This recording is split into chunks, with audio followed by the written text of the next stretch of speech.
वासना जीव को बाप बनाती है और वासना से ही जीव बेटा होता है।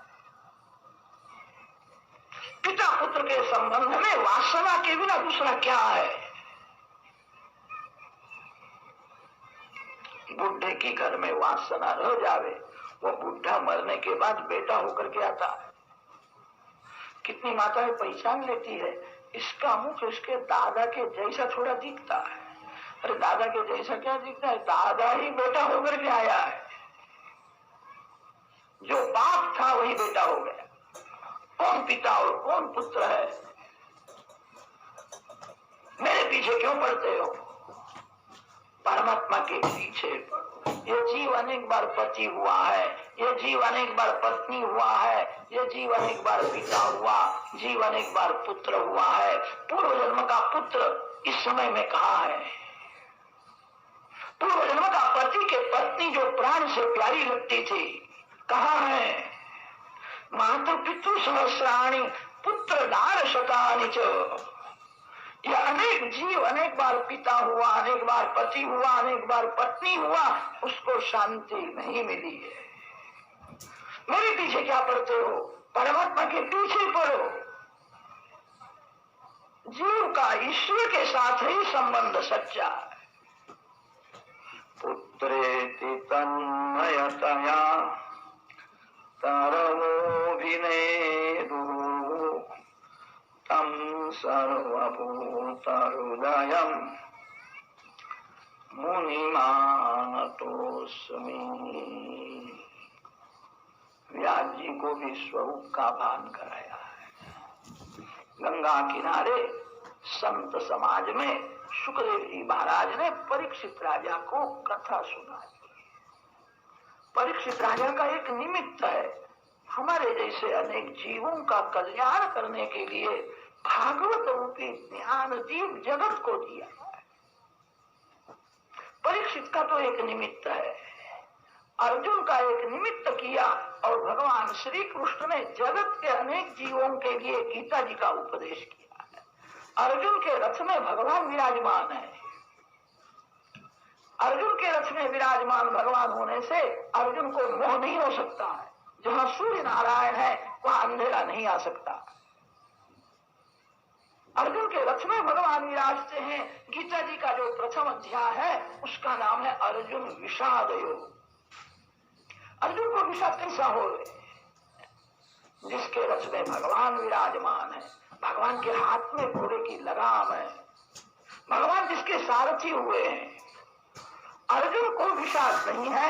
अर्जुनम निमित्ती कृत्य, भगवान वासुदेव अर्जुन का एक निमित्त है। परीक्षित राजा का एक निमित्त किया है। परीक्षित के निमित्त से जगत के अनेक जीवों का कल्याण करने के लिए शुकदेव जी महाराज ने भागवत रूपी ज्ञान दीप जगत को अर्पण किया, जो अंदर प्रकाश का दर्शन कराता है, जो बाहर भी प्रकाश दिखाता है। प्रकाश में परमात्मा का अनुभव करने वाला यह ज्ञान दीप है। प्रज्वालितो ज्ञानमय प्रदीप। सुखदेव जी महाराज गंगा किनारे कथा करते हैं। उस कथा में व्यास महर्षि भी बैठे थे। व्यास जी को सुखदेव जी महाराज की कथा सुनने में बहुत आनंद आया है। कैसा बोलता है? मेरा पुत्र है, मेरे को ऐसा लगता है मेरे से श्रेष्ठ है। उसका ज्ञान वैराग्य, उसकी प्रेम रक्षणा भक्ति अलौकिक है। व्यास जी को भी स्वरूप का भान कराया। तो श्री शुकदेव जी महाराज की कथा के आरंभ में शुकदेव जी महाराज को वंदन।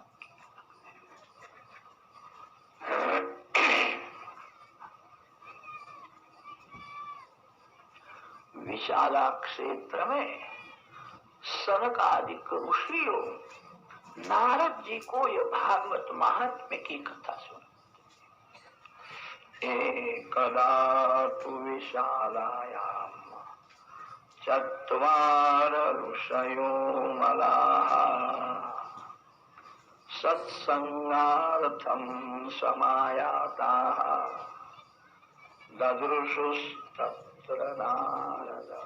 नारद जी महाराज लोक संग्रही संत है। संत दो प्रकार के होते हैं, लोक त्यागी संत और लोक संग्रही संत। सुखदेव जी महाराज ने लंगोटी का भी त्याग कर दिया। व्यास जी को कहा, आप मेरे पिता नहीं, मैं आपका पुत्र नहीं। पिता पुत्र का संबंध सच्चा नहीं होता है, जीव का ईश्वर के साथ संबंध सच्चा। सबका त्याग कर दिया।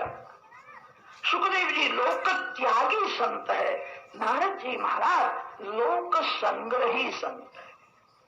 नारद जी महाराज इसीलिए कृपा करके जगत में घूमते हैं, धर्म का प्रचार होवे, भक्ति का प्रचार होवे, समाज सुखी होवे, इसलिए नारद जी की प्रवृत्ति होती है। एक बार नारद जी अनेक देशों में घूमते हुए बद्रिक आश्रम में विशाला क्षेत्र में आए हैं। सनक सनंदन सनातन सनत कुमार चार ब्रह्मर्षि जहां विराजमान। नारद जी ने कहा, देश दुखी है, कलयुग का प्रभाव बहुत बढ़ गया है, ज्ञान और वैराग्य को मूर्छा आई है, भक्ति छिन्न भिन्न हो गई, जीवन भोग प्रधान हो गया, जीवन में पैसा मुख्य हो गया, परमात्मा गौण हो गए, जीवन में भोग मुख्य हुआ और भगवान गौण हो गए, भक्ति छिन्न भिन्न है, ज्ञान वैराग्य को मूर्छा आई है। बहुत से लोगों को जगत देखने की इच्छा होती है, जगत जिसने बनाया है उसको देखने की कभी इच्छा नहीं होती। कलयुग में ज्ञान को मूर्छा आई है, कलयुग में वैराग मूर्छा में पड़ा है, भक्ति छिन्न भिन्न हो गई है, जीवन में काम सुख मुख्य हो गया, जीवन में पैसा मुख्य हो गया, भोग प्रधान जीवन में भक्ति का विनाश हुआ।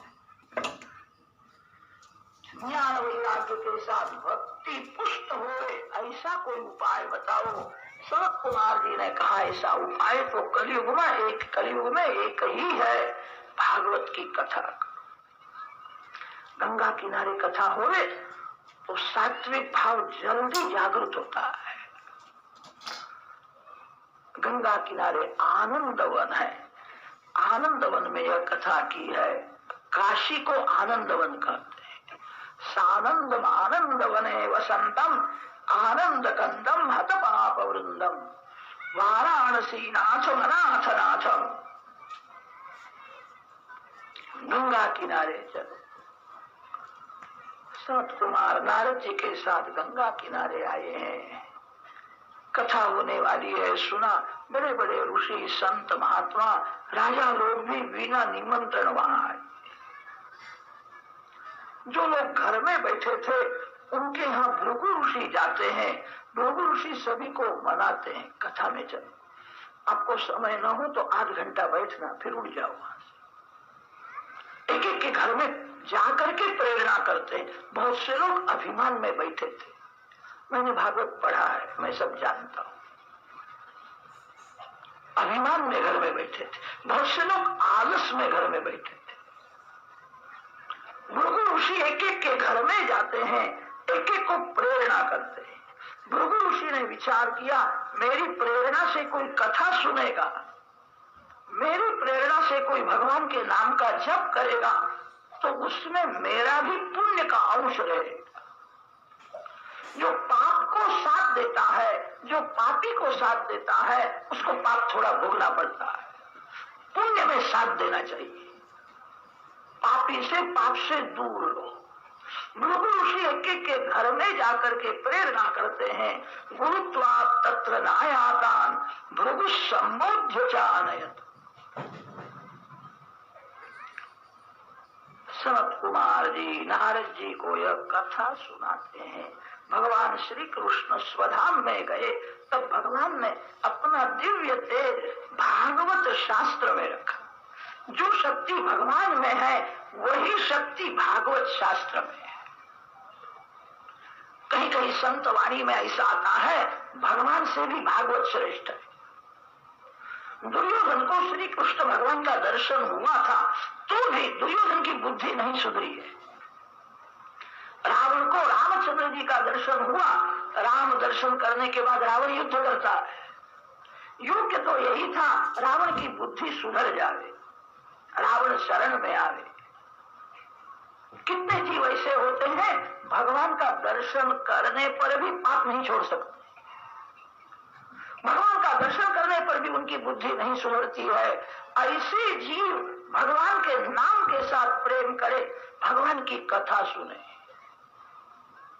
रावण दुर्योधन के जैसे भागवत की कथा सुने, भगवान के नाम का जप करे, भगवान भी उनकी बुद्धि नहीं सुधार सके। जो भगवान से काम नहीं होता वो काम भगवान के नाम से होता। रावण राम नाम का जप करे तो उसकी बुद्धि सुधरे, दुर्योधन जैसा जीव भागवत की कथा सुने तो उसकी बुद्धि सुधरे। भागवत में भगवान ने अपनी शक्ति रखी है। कैसा भी महापापी जीव होवे, इस कथा में पाप का नाश करने की शक्ति है। सर्वे निष्पापत्मा भवन्ति, एक दृष्टांत दिया है। तुंगभद्रा नदी के किनारे आत्मदेव नाम का ब्राह्मण रहता था।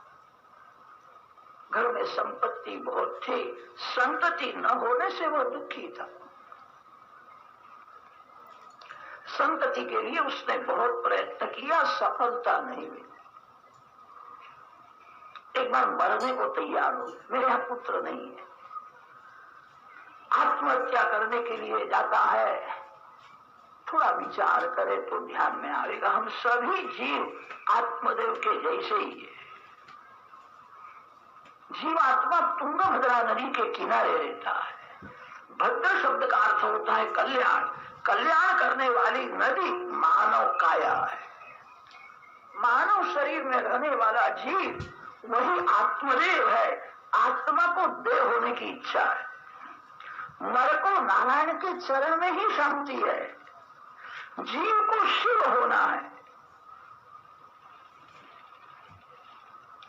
आत्मदेव तुंगभद्रा नदी के किनारे रहता है। आत्मदेव के पत्नी का नाम है धुंधुली। धुंधुली का वर्णन व्यास महर्षि ने जो किया है वो सभी अपनी बुद्धि में घटता है। जीव बुद्धि का पति है, मानव की बुद्धि धुंधुली के जैसी है। लोक वार्ता रता क्रूरा प्रायशो बहुजल्पी। बुद्धि कभी अपने स्वरूप का विचार नहीं करते, जगत का विचार करते। जगत कैसा है,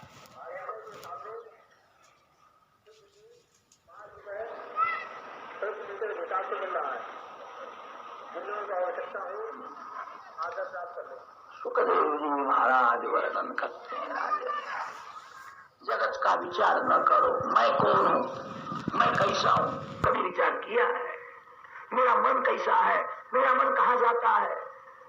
जगत का विचार करने से लाभ नहीं है, अपने स्वरूप का विचार करो। बुद्धि प्रायः जगत का विचार ही बहुत करती है, जगत की बातें सुनने में उसको मजा आती है, अपने स्वरूप का विचार नहीं करती है। जीव बुद्धि का पति है। जीव का बुद्धि के साथ संबंध होने पर सत्संग करे तो विवेक रूपी सत्पुत्र का जन्म हो। सत्संग के बिना विवेक नहीं जागृत होता है। विवेक ही जीव को भगवान के चरण में ले जाता है। बिनु सत्संग विवेक न होई, राम कृपा बिनु सुरवन सोई।